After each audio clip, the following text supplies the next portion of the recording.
DTH and TV info में आप सभी का स्वागत है। आज मेरे पास में ये एक एलजी का किट है। इसमें एक ईएसटी का प्रॉब्लम था, तो इसको कैसे सॉल्व आउट किया उसके बारे में जानकारी लेंगे। साथ में मैंने ये ईएसटी के नंबर दिखा देता हूँ। ये ईएसटी इसके अंदर लगी हुई थी, BSC 25 and 1682। ये ईएसटी है।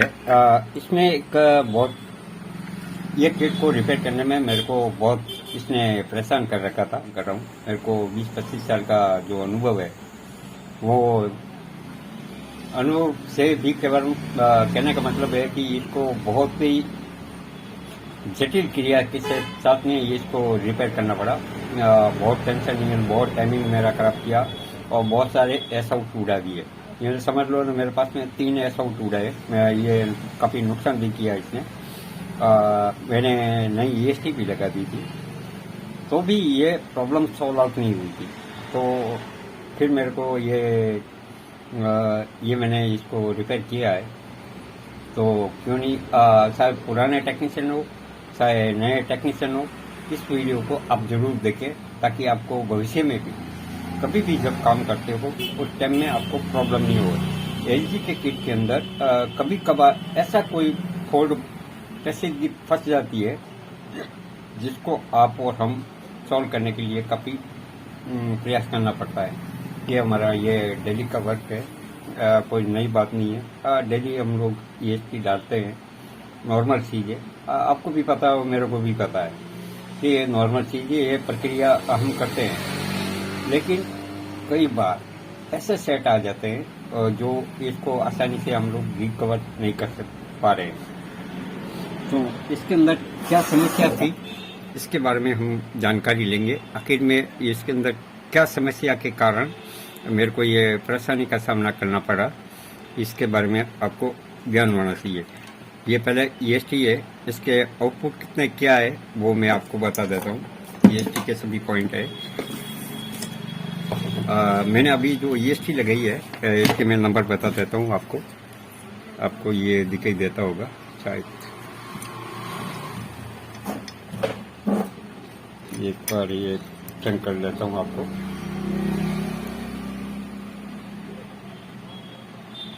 आराम से इसको देखिए।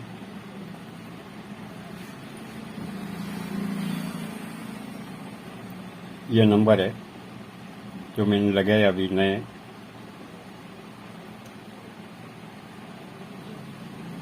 Six 6006N। इसी के एक्विवेलेंट मैंने ये नंबर लगाया। तो इसके अंदर बहुत सारे समस्याओं का सामना करना पड़ा मेरे को।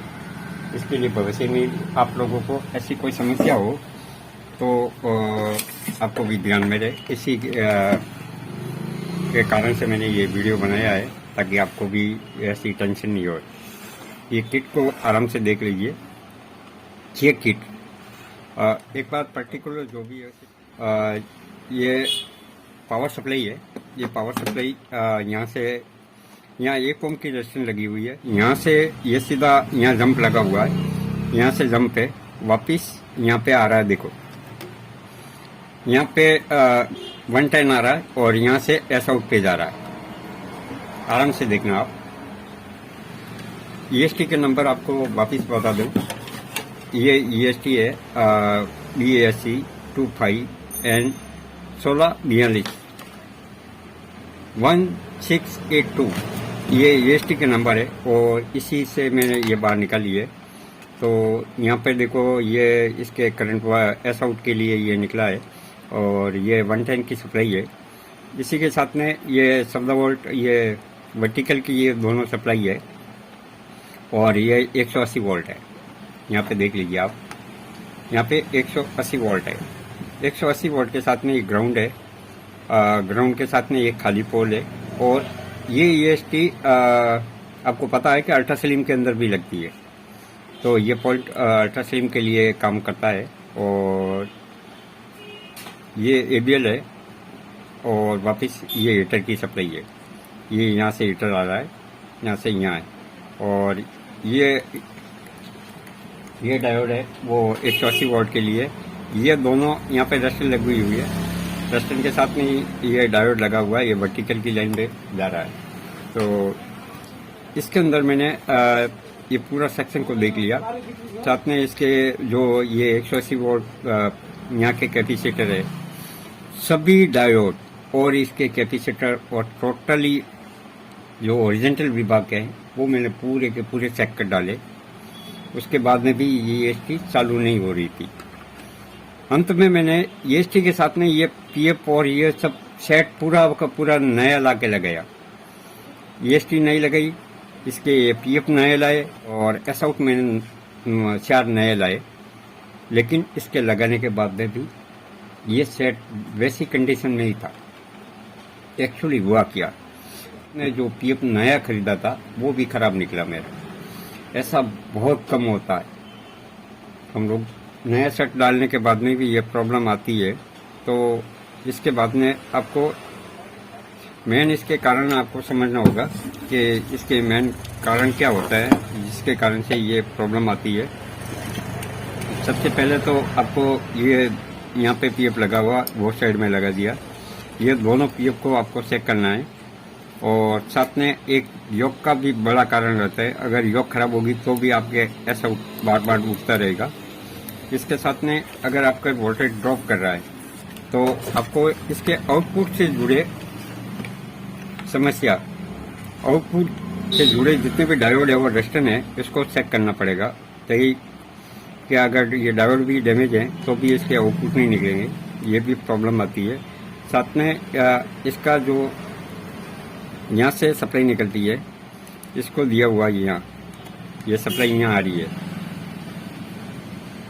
यहाँ पे PF लगा हुआ है, ये देखो ये PF है, यहाँ पे एक PF है, PF के थ्रू ये ABL की सप्लाई जंक्शन किया हुआ है। साथ में इसको एक रस्टर लगा के भी इसको साथ में जॉइंट किया हुआ है, तो इसमें भी प्रॉब्लम रहती है, इसको भी चेक करना पड़ेगा। उसी के कारण से देखो यहाँ पे इन दोनों के बीच में स्पार्क हुआ तो आपको एक फोल्ड मेरे को यहाँ मिला, यहाँ से अंदर से ही जॉइंट थी, देखना आप, इन दोनों के बीच में आपस में जॉइंट हो गया था। ये मैं काफ़ी मेहनत करने के बाद में यहाँ पता लगा कि यहाँ से ये इतना जल के अंदर से जल भी गया था और बाहर से ऐसे दिखाई नहीं दे रहा था कि भी ये प्रॉब्लम है। यहाँ स्पार्क हुआ ना, तभी मेरे को पता लगा कि भी यहाँ पे भी प्रॉब्लम है, तो मैंने इसको स्वैप किया, ये मेरा प्रॉब्लम सॉल्व आउट हुआ। तो आपको इस बारे में भी देखना होगा। साथ में लास्ट एंड में मैंने ये PF को दूसरी टीवी का निकाल के यहाँ इंस्टॉल किया, मेरा टीवी का सेट चालू हो गया। कहने का मतलब है आप कभी भी कई बार बाजार से भी सामान खरीदते हो, उसमें कोई सामान डैमेज हो जाता है, आप नया मान के आप उसको कन्फ्यूजन में आ जाते हो कि क्या प्रॉब्लम है। मेरे को भी ऐसा लगा कि EST खराब है, क्योंकि ये PF तो कभी खराब आता नहीं है, लेकिन कभी कभार PF भी खराब आ जाता है। ये मेरा पूरा सेक्शन पूरा ढूंढ के कंप्लीट ये किया है। इसके मैं आपको वोल्टेज एक बार चेक करवा लेता हूँ किस प्रकार से है। मेरा सेट चालू है,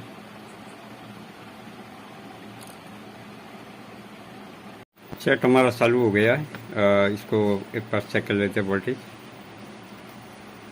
यहाँ पे देखो 111 वोल्ट आ रहे हैं, आपको दिखाई देता होगा 111। और यहाँ से यहाँ एक कोम की रजिस्टेंस लगी हुई है, यहाँ पे आ रहा है ये सप्लाई 111। यहाँ से ये ऑटो कपलर के ऊपर जाता है, ये इसका ये वोल्टेज कंट्रोल ये सब लगा हुआ है, तो इसके यहाँ से ये EST के ऊपर जाता है। एक बार वापिस आपको EST का विभाग दिखा देता हूँ ताकि आपको सही से जानकारी लग सकेगी।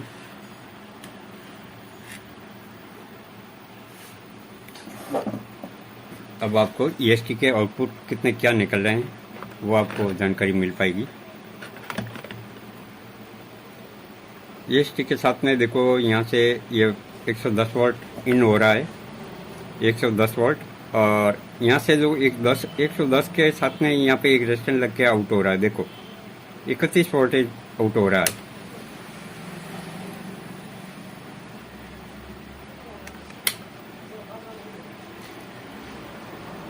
मीटर के अंदर शायद प्रॉब्लम आ गई है कोई।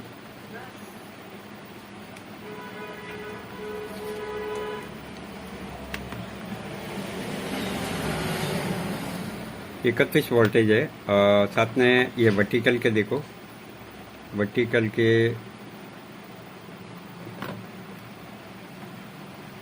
के 13 वोल्टेज आ रहे हैं। ये माइनस वोल्टेज है वर्टिकल के, और साथ में ये प्लस वोल्टेज है। और 180 वोल्ट की सप्लाई पे कितना आ रहा है देखना, 161 वोल्ट आ रहे हैं। यानी ये सप्लाई बंद रही है मेरी। अभी ये सेट मेरा कंप्लीट है। आगे रास्ते चालू है, कोई प्रॉब्लम नहीं आगे।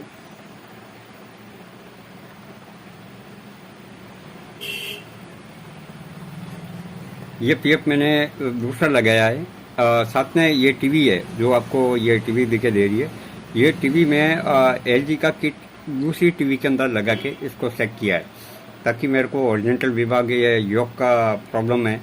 ऐसा तो नहीं है कि क्यों स्पार्क किया है तो कोई ट्यूब के अंदर तो प्रॉब्लम नहीं है। मेरे को इस टीवी ने बहुत परेशान किया, इसके लिए मैंने वो ये पूरा को पूरा ये सब सपोर्ट किया। आप जब भी काम करो, ईएसटी अगर आपको बार बार यानी ऐसा टूट रहा है, तो आपको सबसे पहले मेन रीजन है योग खराब होना, ईएसटी खराब होना। ये एस आउट पे जो लगा पीएफ है वो खराब होना, यहाँ पे भी एक पीएफ लगा हुआ वो भी खराब हो सकता है। और इसके आउटपुट से जुड़े अगर वोल्टेज ड्रॉप होते हैं तो आउटपुट का भाग आपको देखना है। अगर ईएसटी नहीं बनेगी तो आउटपुट निकलेगा नहीं। तो ये सेक्शन को आपको चेक करना है अगर एस आउट बार बार उड़ रहा है तो। अगर आपके पास में पीएफ अगर नहीं है तो दूसरा कोई पुराना निकाल के भी लगा सकते हो, कोई प्रॉब्लम नहीं है। नहीं अभी अगर बाज़ार में मिल जाए तो आप लगा देना। मैं टाउन एरिया में होने के कारण से मेरे को ये सामान की कमी रही। मैं बाज़ार से नया लेके आया था लेकिन वो काम नहीं किया, वो कोई बाई मिस्टेक निकला, तो मैंने ये दूसरा निकाल के ये लगाया है। इसमें ईएसटी नहीं लगाई है मैंने, ये आपको मैंने पहले ईएसटी बता दी है। इसने काफ़ी मेरे को ये किया है। एक बार इसके बाहर निकाल के मैं लगा देता हूँ उस साइड में।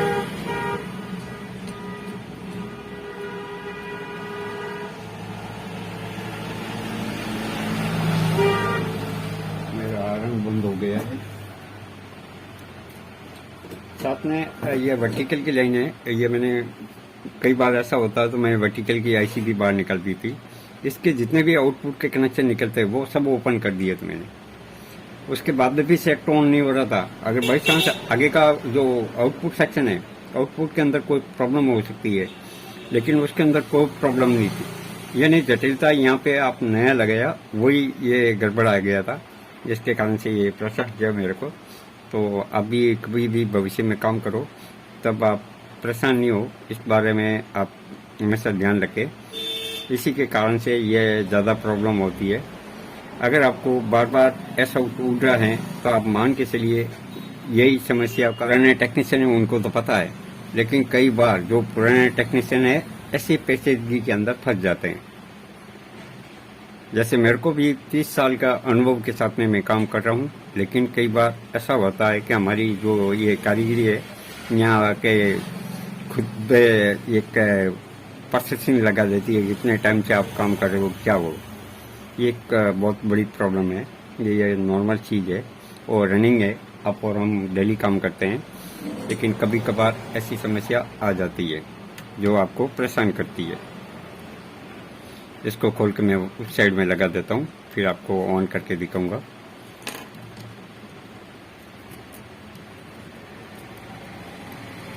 यानी इसके पूरा का पूरा ये नया सेक्शन बना दिया था मैंने, इतना काम किया इसका कि प्रॉब्लम सॉल्व नहीं हो रही थी।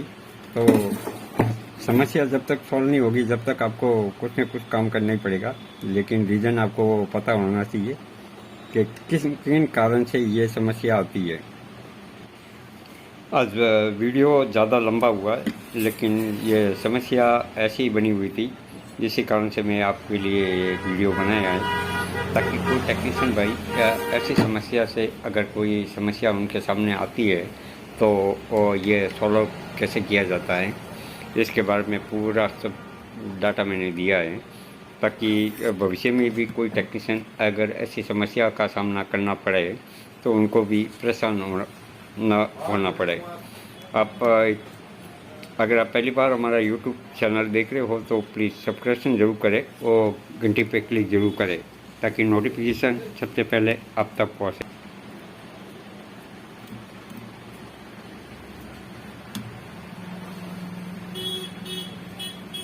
इसको सही से फिटिंग कर लेता हूँ। एक बार मैं कम्प्लीटली इसको सही ये सोल्डिंग कर लेता हूँ, ताकि कहीं बाकी नहीं रहे और लूज कांटेक्ट नहीं रहे। आपको भी ये पूरी चेकआउट करना है। जहाँ कभी भी आप काम करो तो उसकी जगह चेकआउट जरूर करें, कहीं लूजिंग रहे नहीं। वापिस से अच्छी तरह से अंदर से आपको साफ भी कर लेना है, ताकि भविष्य में भी इनको कोई प्रॉब्लम नहीं होए। इस बात का ध्यान ज़रूर रखें। सोल्डिंग कहीं आपस में जुड़े नहीं, इसका भी ध्यान रखें, नहीं तो आपको परेशानी होगी। EST के पॉइंट भी आपको लूज नहीं रहे, इस बारे में ध्यान रखना। EST मैंने लगाई है।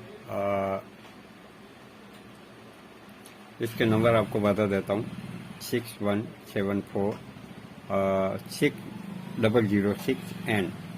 तो इसकी जगह आप ये दूसरी अगर आपको EST मिले तो ये भी लगा सकते हो। इसके नंबर आप एक बार चेक कर लीजिए, आपको पता लग पाएगा। ये नंबर है BAC 25N1682। ये आप नंबर नोट कर लीजिए।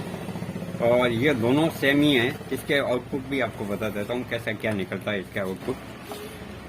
इस EST का एक अलग ही यहाँ पे 180 वोल्ट है। 180 वोल्ट यहाँ से इन होते हैं, यहाँ S आउट की ये सप्लाई है। इसके साथ में ये 14 वोल्ट की दोनों वर्टिकल की सप्लाई है। ये 180 वोल्ट आउटपुट है और ये ग्राउंड है, ये काली पिन है। इसके साथ में ये एक अल्ट्रा स्लिम के अंदर काम में लिया जाता है अपने। ये सेट के अंदर कोई इसकी वर्किंग नहीं है। इसी के साथ में ये ABL का है और ये हीटर का है। ये पूरा ये सेक्शन है। इसी की जगह दोनों सेम EST है, आप भी लगा सकते हो, मैंने भी लगाया है। अगर EST आपकी ख़राब हो जाए तो इसको आप सॉल्व आउट कर सकते हो। इतने टाइम आप हमारे साथ बने रहने के लिए आप सभी का धन्यवाद। अगर आपने सब्सक्रिप्शन नहीं किया हो तो प्लीज़ सब्सक्रिप्शन ज़रूर करें, और आपको वीडियो पसंद आया हो तो लाइक, शेयर और कमेंट ज़रूर करें। पुनः आपको खूब खूब धन्यवाद।